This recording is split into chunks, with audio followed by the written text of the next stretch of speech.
بسم اللہ الرحمن الرحیم الصلاۃ والسلام علیک یا رسول اللہ، والصلاة والسلام علیک یا رسول اللہ الصلاۃ والسلام علیک یا نبی اللہ، والصلاة والسلام علیک یا نبی اللہ الصلاۃ والسلام علیک یا حبیب اللہ، والصلاة والسلام علیک یا حبیب اللہ وعلی آلک واصحابک یا نور اللہ، وعلی آلک واصحابک یا نور اللہ صلی اللہ تعالی علیہ وسلم۔ صلی اللہ تعالی علیہ وسلم۔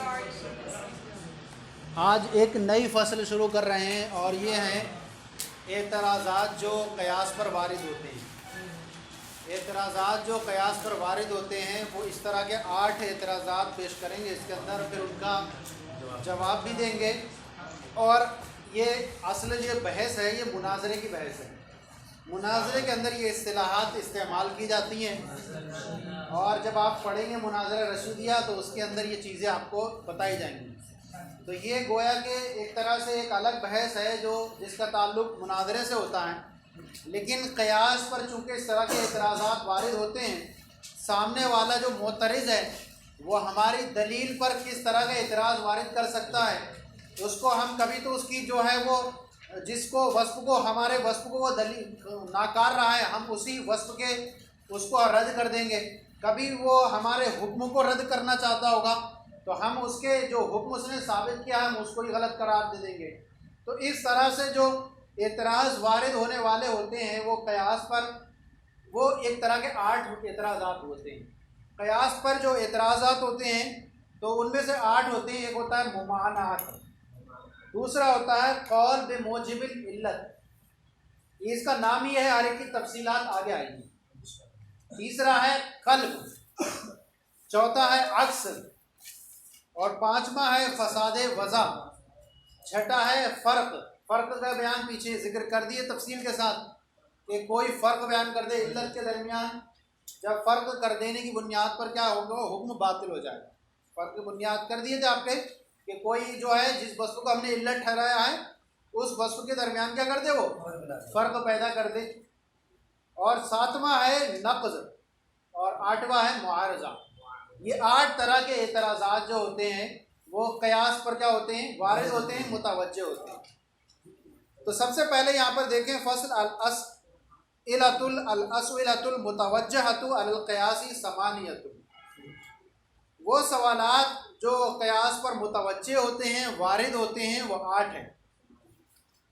ممانعت، قول بموجب العلت، قلب، عکس، فساد وضع، فرق، نقض اور معارضہ۔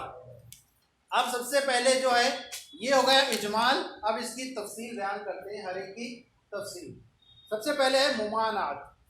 اب ممانعت کسے کہتے ہیں؟ ممانعت کی پھر 2 صورتیں نکلیں گی۔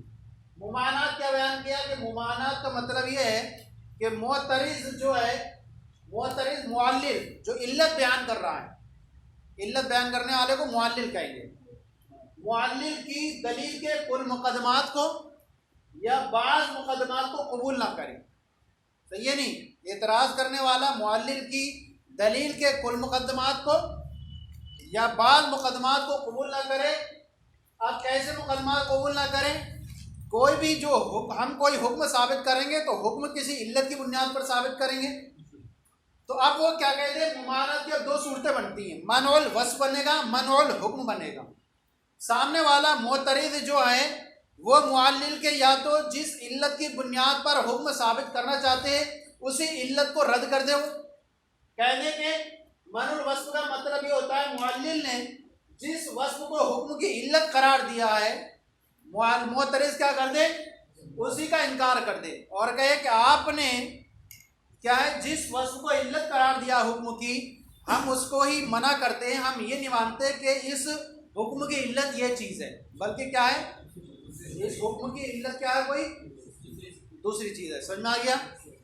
اور دوسرا یہ ہے کہ معلل کیا کر دے، منع الحکم کر دے، معترض کیا کر دے، منع الحکم کر دے۔ معلل نے علت کی بنیاد پر جو علت نکالی اس علت کی بنیاد پر کوئی حکم ثابت کیا ہوگا، تو اب کیا کر دے، معترض معلل نے علت کی بنیاد پر جو حکم ثابت کیا ہے معترض اس کا انکار کر دے اور یہ کہہ دے کہ حکم یہ چیز نہیں ہے بلکہ حکم کیا ہے، اس کا دوسرا ہے۔ صحیح ہے نہیں؟ تو اس اعتبار سے ممانعت دو طرح سے ہوتی ہے، یا تو علت پر منع وارد کرے گا یا جو ہوگا حکم پر منع وارد کرے گا۔ تو اب دونوں کی صورتیں ہوں گی۔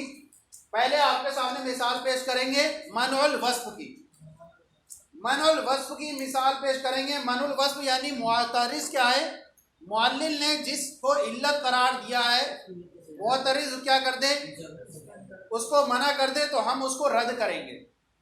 سب سے پہلے یہاں دیکھیں، امام شافعی کہتے ہیں کہ صدقہ فطر کے واجب ہونے کی جو علت ہے وہ کیا ہے، فطر ہے۔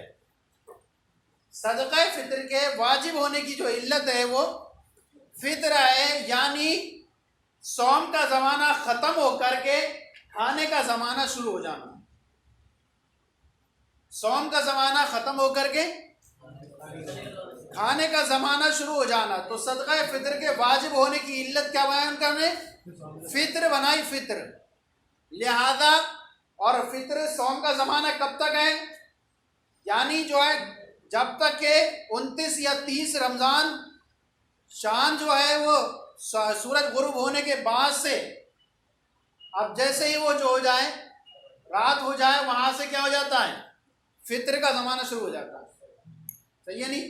اگر 29 کا چاند ہے تو غروب آفتاب کے بعد سے فوراً کیا ہو گیا، فطر کا زمانہ شروع ہو گیا۔ اگر 30 کا چاند ہے تو جو ہے چاند کو مغرب کا وقت ہونے کے بعد سے کیا ہو گیا، فطر کا زمانہ ہو گیا، صحیح ہے نہیں؟ ان کے نزدیک کیا ہوا، صدقہ فطر کے واجب ہونے کی علت کیا ہوئی،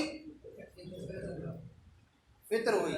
لہذا ان کے نزدیک اب اگر کوئی شخص رات میں انتقال کر گیا، کب، فطر کی رات میں انتقال کر گیا، فطر کی رات میں انتقال کر گیا، تو ایسی بنیاد پر امام شافعی کہتے ہیں کہ صدقہ فطر ساقط نہیں ہوگا، صدقہ فطر ساقط نہیں ہوگا، کیونکہ اس نے کیا کر لیا، فطر کا زمانہ پا لیا، صحیح ہے نہیں؟ فطر کا زمانہ پا لیا، کیونکہ رمضان ختم ہو گیا، اب یہ رات آ گئی تو کیا ہوا، فطر کا زمانہ شروع ہو چکا ہے، لہذا فطر کا زمانہ پا کر کے وہ مرا ہے، تو ایسی بنیاد پر صدقہ فطر ساقط نہیں ہوگا، صدقہ فطر ادا کرنا ہوگا۔ اب یہ انہوں نے جو علت قرار دی جس کو، صحیح ہے نہیں، اسی علت کو ہم رد کر دیں گے۔ ہم کہیں گے کہ صدقہ فطر کے واجب ہونے کی علت جو ہے یہ فطر نہیں ہے، بلکہ اس کے واجب ہونے کی جو علت ہے وہ راس ہے۔ کیا ہے، راس ہے، یعنی انسان کا اس دن میں، فطر کے دن میں موجود ہونا۔ کیا ہے، فطر کے دن میں موجود ہونا۔ اور یہ صوم کب ہوتا ہے، صوم جو ہوتا ہے دن میں ہوتا ہے، صوم جو ہوتا ہے دن میں ہوا کرتا ہے، لہذا اس کی جو ضد ہے وہ بھی کس میں ہوگی، دن میں ہوگی۔ لہذا راس جو ہے، یہ راس کا اس دن میں موجود ہونا، اور اس کا جو مکلف جو ہے اس کی دیکھ بھالی کر رہا ہے، اس کی پرورش کر رہا ہے، تو اب یہ دن میں پایا جانا۔ تو اب دیکھیے کہ اگر کوئی بچہ رات میں انتقال کر گیا تو ایسی صورت میں اس پر صدقہ فطر واجب نہیں ہوگا۔ امام اعظم کے نزدیک ہاں کوئی جو ہے بچہ پیدا ہوا صبح صادق سے پہلے پہلے، اسی طرح جو ہے کوئی شخص جو ہے رات میں اسلام لے آیا صبح صادق سے پہلے، تو اس پر صدقہ فطر واجب ہوگا۔ تو صدقہ فطر واجب ہوگا کیونکہ اس نے کیا پا لیا، صدقہ فطر کی جو ہے راس کا دن پایا جا، راس پایا جانا دن میں، فطر کے زمانے میں، اور وہ پایا جا رہا ہے۔ اور فطر کا زمانہ پانے سے پہلے پہلے بچہ انتقال کر گیا تو اس نے فطر کا زمانہ نہیں پایا، فطر کا زمانہ نہیں پایا۔ فطر کا زمانہ کیا تھا، ہم نہار مانیں گے، اور نہار نہیں پا رہا ہے تو نہار نہیں پایا تو صدقہ فطر واجب نہیں ہوگا۔ لہذا انہوں نے رات سے ہی صدقہ فطر کو واجب قرار دیا تھا۔ ہم کہیں گے رات سے نہیں ہے، بلکہ کیا ہے، اس فطر کے زمانے میں اس کا موجود ہونا راس شرط ہے، اور جب وہ انتقال کر گیا تو راس موجود نہیں ہے۔ اور اسی طرح حدیث میں کہا گیا ادو امن تمونون، ان کی طرف سے ادا کرو جن کی تم دیکھ بھالی کرتے ہو، پرورش کرتے ہو، اور پرورش کس کی ہوگی، خدا کی ہوگی۔ لہذا جس نے فطر کا زمانہ پایا، اور فطر ضد ہے یہ صوم کی، اور صوم جو ہوتا ہے وہ نہار میں ہوتا ہے، صبح صادق سے ہوتا ہے، لہذا اس کی ضد جو ہوگی فطر بھی دن میں پائی جائے گی۔ لہذا اگر کسی شخص نے جو ہے وہ رمضان میں جو ہے صبح صادق سے پہلے کوئی اسلام لے آیا یا بچہ پیدا ہوا تو اس پہ صدقہ فطر واجب ہوگا، اور اگر صبح صادق سے پہلے انتقال کر گیا تو ایسی صورت میں کیا ہوگا؟ صدقہ فطر واجب نہیں ہوگا۔ تو دیکھیے جس وصف کو انہوں نے علت قرار دیا تھا، ہم نے اس وصف کو کیا کر دیا؟ رد کر دیا، اور ہم نے کہا کہ اس وصف کی علت جو ہے فطر نہیں ہے، بلکہ یہاں اس کی جو ضد ہے جو ہے علت کیا ہے؟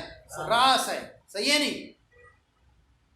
چلیں پہلے اتنا دیکھ لیں، آگے چلیں۔ اما الممانعات فنوعان، رہا ممانعات تو اس کی دو قسمیں، احدہما منع الوصف، ان میں سے ایک یہ کہ وصف کو منع کرنا یعنی علت کو منع کرنا، والثانی منع الحکم، اور دوسری کیا ہے؟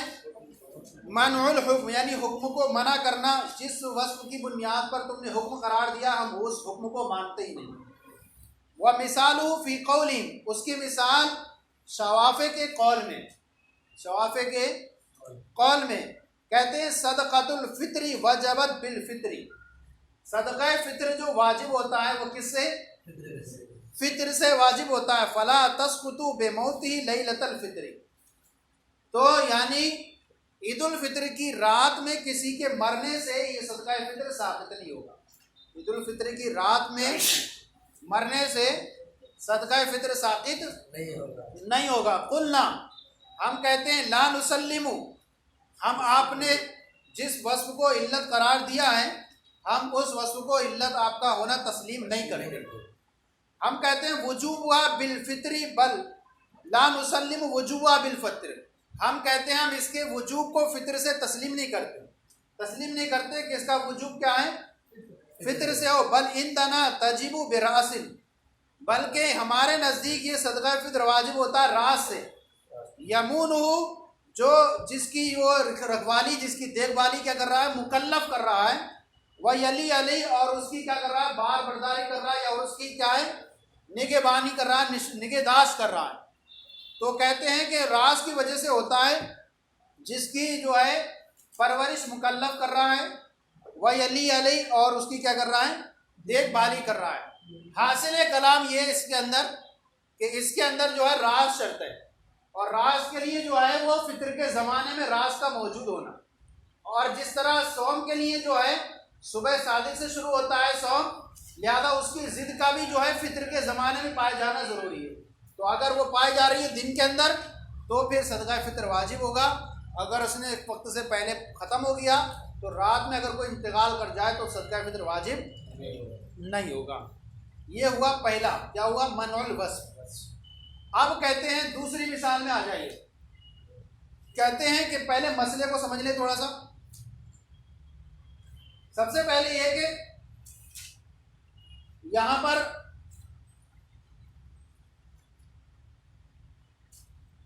یہ کہ کسی شخص کے زکوٰۃ جو ہے واجب ہونے کا جو ہے کسی پر حولان حول ہو جائے، کسی مال پر سال گزر جائے تو اس پر زکوٰۃ واجب ہوتی ہے، صحیح ہے نہیں؟ اب اگر سال گزرنے کے بعد وہ مال ہلاک ہو گیا تو ایسی صورت میں ہمارے نزدیک زکوٰۃ ساقط ہو جائے گی، صحیح ہے نہیں؟ لیکن امام شافعی کے نزدیک اگرچہ مال ہلاک بھی ہو جائے پھر بھی زکوٰۃ ساقط نہیں ہوگی۔ کیا ہو گئی؟ زکوٰۃ ساقط نہیں ہوگی۔ اور امام شافعی کہتے ہیں ذمے سے زکوٰۃ ساقط نہیں ہوگی جیسے کہ کسی کا کسی کے اوپر قرض ہو، ایک مدیون ہے ایک دائن ہے، مدیون جس پر قرض ہو، دائن جو قرض خواہ، صحیح ہے نہیں؟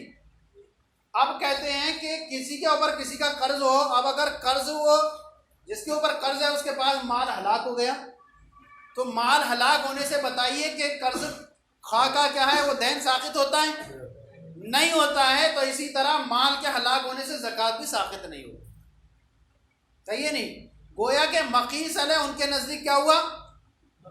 قرض ہوا، دین ہوا، اور زکوٰۃ جو ہوئی مقیس ہوئی، اس کو قیاس کیا گیا اس پر۔ جس طرح جو ہے مال ہلاک ہونے سے جو ہے قرض کھا کر قرض ساقط نہیں ہوتا مدیون پر، ایسے ہی جو ہے زکوٰۃ بھی مال ہلاک ہونے سے زکوٰۃ بھی ساقط نہیں ہوگی۔ اب یہاں پر دیکھیں امام شافعی کے نزدیک جو ہے مقدار زکوٰۃ واجب کی ذمہ ہونا علت ہے. مقدار زکوٰۃ واجب کی ذمہ ہونا کیا ہے؟ علت ہے. اور بقائے واجب کی ذمہ ہونا اس کا حکم ہے. بقائے واجب کی بقا جو ہے پھر ذمے میں ہونا یہ کہا اس کا حکم ہے. ان کو نزدیک مقدار زکوٰۃ واجب کی ذمہ ہونا علت ہے. لہذا جس طرح سے مال ہلاک ہونے سے قرض خواہ کا جو ہے مطالبہ ساقط نہیں ہوتا مدیون سے، ایسی مال ہلاک ہونے سے جو ہے وہ واجب باقی رہا، واجب جو ہے وہ ساقط نہیں ہوگا. ہم کہتے ہیں کہ مقدار زکوٰۃ کا ادا کرنا، مقدار زکوٰۃ کا ادا کرنا صاحب نصاب پر واجب ہے اور وقائے واجب اس کا حکم ہے. تھوڑا فرق ہو گیا. مقدار زکوٰۃ واجب کی ذمہ ہونا یہ علت ہے اور بقائے واجب کی ذمہ ہونا اس کا حکم ہے. اور جب علت رہے گی تب حکم آئے گا. جب علت رہے گی حکم آئے گا. ہم نے کیا کہا تھا؟ مقدار زکوٰۃ کا ادا کرنا صاحب نصاب پر واجب ہے اور بقائے واجب اس کا حکم ہے. اور قاعدہ یہ ہے کہ جب مقدار زکوٰۃ ادا کرنا یہ صاحب نصاب پر واجب ہے، جب مال ہلاک ہو گیا تو ادا ہی ختم ہو گئی، تو پھر اس کا حکم یعنی سبب ختم ہو گیا تو مسبب کہاں سے رہے گا؟ لہذا جب مال نصاب ہلاک ہو گیا تو پھر جو ہے علت ہی ختم ہو گئی. اور ہم نے بتایا تھا جب حکم کی مدار کسی علت پر ہو اور جب علت ہی فوت ہو جائے تو وہاں حکم بھی فوت ہو جاتا ہے.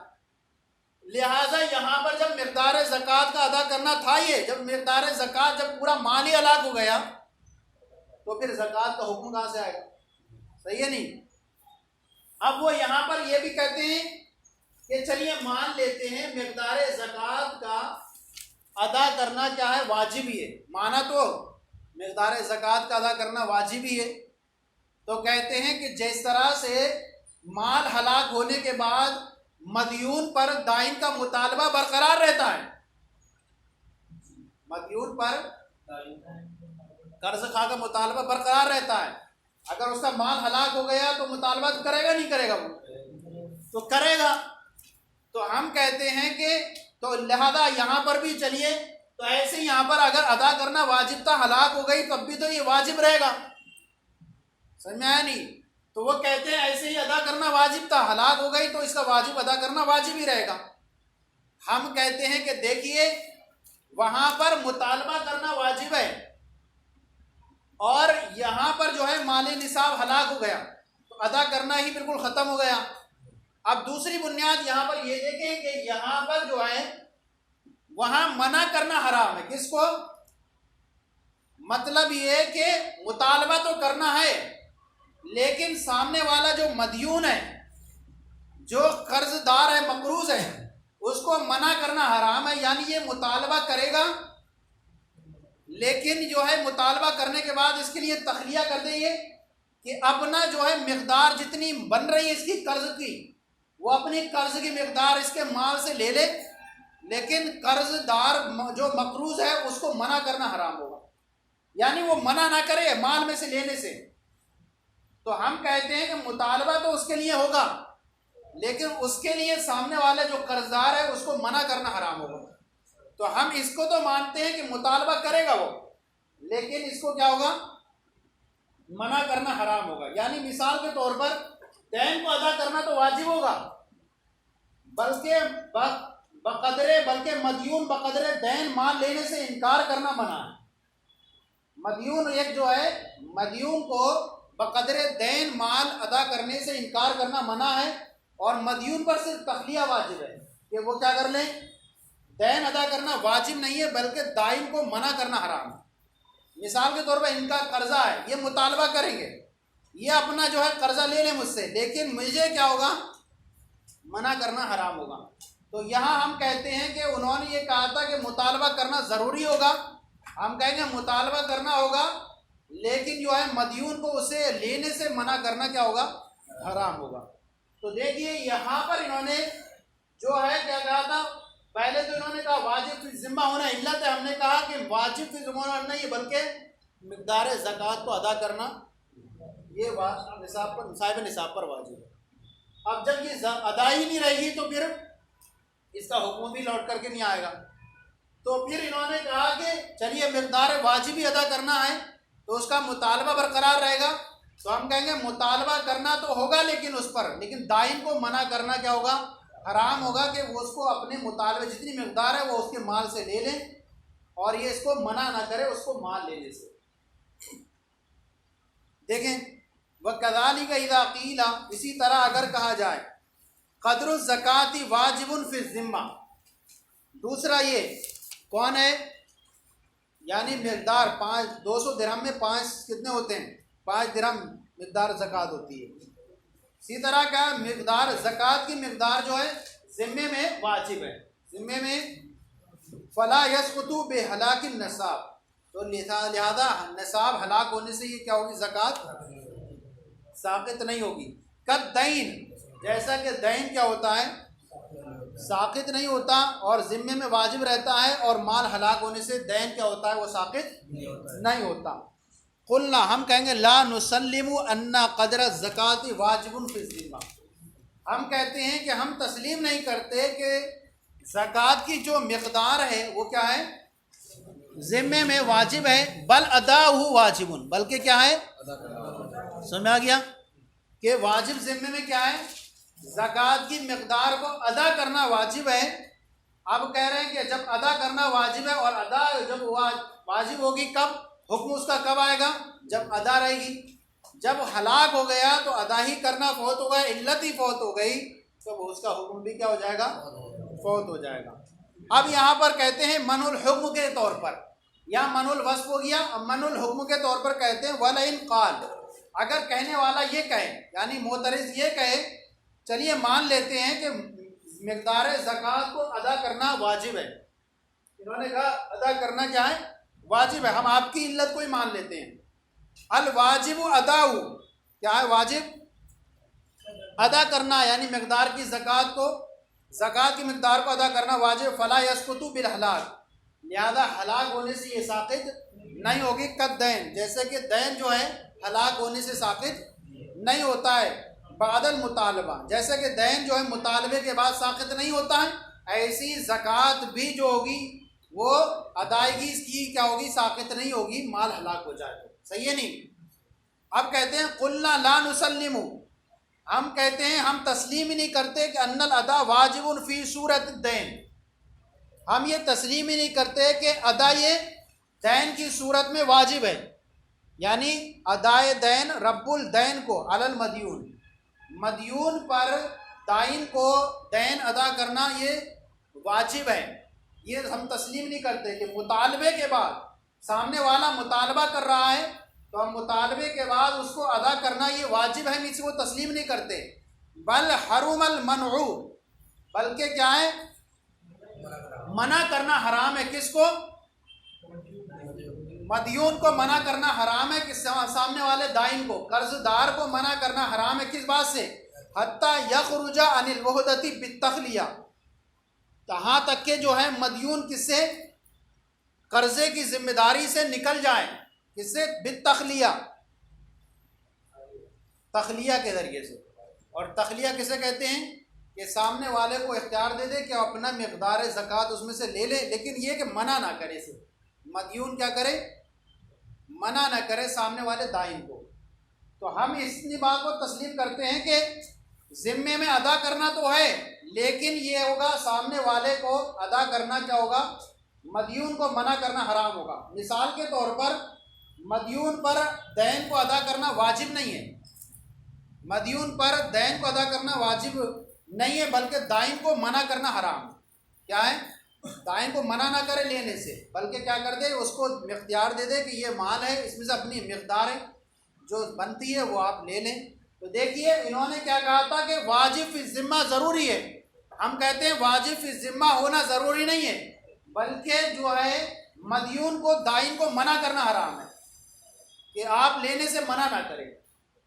تو کہتے ہیں دین جیسے کہ مطالبے کو ہم تو کہتے ہیں کہ تسلیم نہیں کرتے کہ ادا یہ دین کی صورت میں واجب ہے، بلکہ کیا ہے؟ منع کرنا حرام ہوگا، کہ وہ اپنے، دیکھیے لکھا ہوئی ہے ایا خذا مقدار دینی من مال مدیونی، کہ مدیون کے مال سے اس کے دین کی مقدار کو مال لینے سے منع کرنا حرام ہوگا، حتیٰ یخرجا، یہاں تک کہ مدیون کیا ہو جائے گا، اس دین کی ذمہ داری سے نکل جائے تخلیہ کے ذریعے، یعنی اسے کیا ہے اختیار دے کر، اگرچہ دائن مال کو نہ لے، بس دے دیا اختیار، اگرچہ وہ نہ لے لیکن منع نہ کرے، ارے نہیں لو گے، نہیں لینا، ایسے نہیں کرنے کا، صحیح ہے نہیں۔ وَهَذَا مِنْ قَبِيلِ مَنِ الْحُكْمِ، اور یہ مثال کس سے ہو جائے گی، منع حکم کے مثالوں سے ہو جائے گی، کہ منع حکم، جس حکم کو علت قرار دیا تھا آپ نے، ہم نے کیا کہا، جس حکم کو آپ نے کیا کہا تھا، حکم قرار دیا تھا، ہم اس کو حکم تسلیم نہیں کرتے۔ آپ نے کیا حکم قرار دیا تھا کہ واقع واجب کی ذمہ ہونا اس کا حکم ہے اور اس کو مطالبہ کرنا ضروری ہے، یہ کہا تھا۔ ہم کہتے ہیں مطالبہ کرنا ضروری نہیں ہے، مطالبہ کرنے سے یہاں پر مطالبہ کرنے کے بعد جو ہے اس کو دینا ہی ضروری ہو، یہ ہم تسلیم نہیں کرتے، بلکہ ہم کہتے ہیں کہ مدیون کو، دائن کو لینے سے کیا ہے، منع کرنا حرام ہوگا۔ تو دیکھیے حکم آپ نے جو ثابت کیا تھا، ہم نے اس حکم کو کیا کر دیا، منع کر دیا، یہ ہو گئی منع حکم کی مثال۔ اب منع حکم کی اور بھی مثالیں ہیں۔